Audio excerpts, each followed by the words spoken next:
I guess I'll start here. How hard was it to get and manage? How many teams usually show up? Open bracket teams show up for to just one game. Yeah, for Call of Duty. Call of Duty is peak. I mean, we've gotten up to 256 teams in the open bracket. 256 team in the open bracket. Okay. All right. We'll come back to that. Let's go back to the early stages of MLG. How was it running a League of Legends event, a StarCraft event, a Halo event, a Super Smash Brothers event, all in the same venue, all in the same weekend, all in the same event? I think. Get closer to the mic. Yeah, sorry. I think you can move the mic towards you, so you can get super comfortable. So, first off, from a logistics standpoint and just like a product standpoint, I mean that's tough. It's not easy to do that, and also to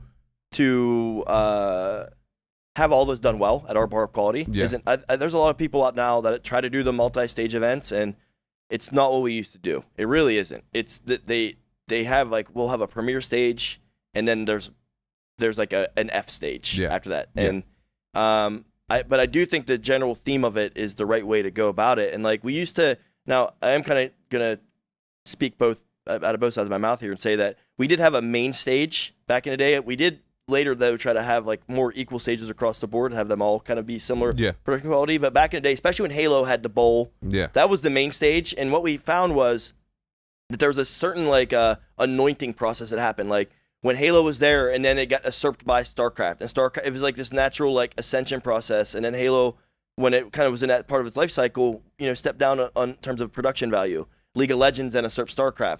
Call of Duty then became the premier game, but we were still able to do those other games at a very high quality level. Yeah. And I there's just something that I hate right now that I feel like publishers just need to get over, and this they think that my game has to be the only game in the room. I hate that. It's a critical error. Yeah. Your game is sold next to other games on the shelf at every fucking store. Why does it matter? Yeah. And cross-pollination matters. Yes. You are making fans for your game by having it next to other games. Yep. It's a fatal error. And also, by the way, from a cost spend standpoint, a cost basis, by having you have to fund 100% of the costs for that instead of amortizing fixed assets and costs across multiple games, you're actually making it more expensive to run your esport too. Yes. So you can actually invest less into it by having to make sure that this is the only game here. No. The community doesn't want that. Nope. The kids don't want that. Nope. They want to come in and they want to have a dope party. They want to celebrate your game. And maybe they look at another game and they're like, that's a cool game. Yeah. I want to watch that too. Yeah. But like they're so paranoid that they're going to lose fans to the other game. And it's just not how it works. It's not even how the consumer behavior works with how they watch, view, and play it. I mean, it just doesn't happen like that. One of the saddest moments for me was when they went away with that. When League of Legends stepped away and they created their own Riot League. That sucked. And then it was only StarCraft and Halo and Call of Duty and Super Smash. And then all of a sudden, StarCraft goes away. And then little by little, everybody started becoming the same thing. Little by little, Activision's like, I want Call of Duty to be the only thing, and I don't want Halo people to be there too. But I remember a time vividly, okay, where I would be sitting all the way in the back in a little B station with no chairs around there watching my guys play, and then I would hear the crowd from League of Legends just erupt. And you said I want to be there. And then you said I want my game to be there. Yeah, I would say one day we're gonna be there, and we ended up being. But I would turn around and see what happened, and as much as I didn't understand League of Legends no more than I understand it now, I was still like in love with it, right? And then all of a sudden, somebody from StarCraft, I don't know if it was Tasteless or Artosis or Tastos, or both of them said, "Are you guys gonna let them be fucking louder than us?"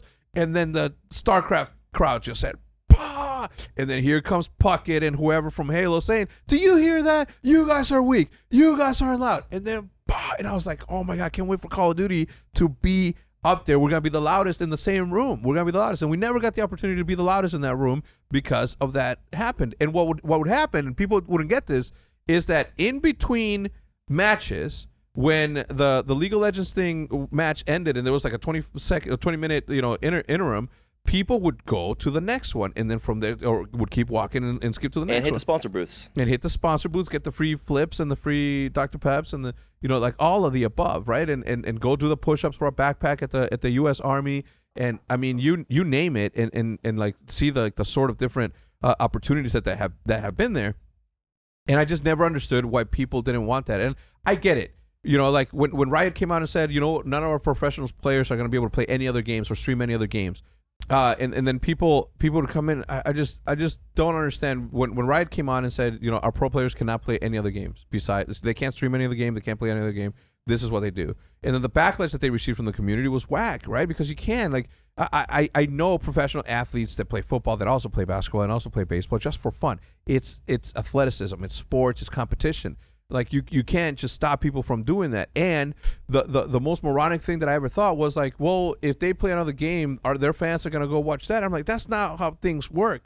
My favorite sport will always be basketball, but I watch football, I watch soccer, I watch like all these competitions. The same way that I enjoyed watching Halo, I never went and played Halo. Never. I never went and played Halo. Maybe once or twice I played Halo.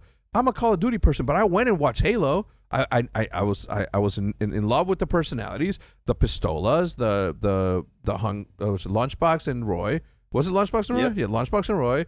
And like all these people, and I was just like, I just don't understand where the mentality comes from that you're gonna lose that. And when franchising came along, one of the main things that I said was, Scumpy's not gonna sign any contracts unless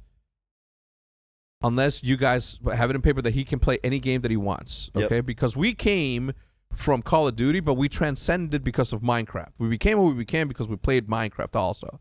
And I didn't want to sort of put any of my players in a box that would say they're only Call of Duty players, right? You just can't. The amount of Minecraft people that followed Tom Syndicate that never played or weren't into Call of Duty that much, who became fans of Call of Duty while still playing Minecraft, and maybe didn't necessarily play Call of Duty, but they watched Nadeshot and Big Timer compete because they watched Hunting Optic. That's what it's all about. Yeah, it's never gonna be this black and white thing where like, well, we can't afford to do that. The cross pollination and the cross pollination thing still annoys me to this day because I've heard verbatim in the past, not anytime recent, that they didn't want to merge the competitive side of Call of Duty with the casual side of Call of Duty because they were afraid that they were going to sort of lose this $1 billion a year industry because the competition side of it was too much. And that was so moronic to me. Like, if you don't give people who love your game the opportunity to go try something, to go try and play against like some hardcore gamers, and they don't like it, you think they're going to give up what decompresses them after work, their calm down period after work, just because they don't want to play a certain game mode? I'll give you an example. The majority of the people in Call of Duty play TDM, believe it or not. Now I think domination is becoming and gaining that, but it's a game mode. The same way the competition in esports is a game mode in Call of Duty, the same way the battle royale is its own thing in Call of Duty. It's still Call of Duty. The same way that if they go play something else, it's still gonna be nothing that affects the overall psychology of a human that says, I don't like that no more because I like this now. Yep. You know what I'm saying? Yeah.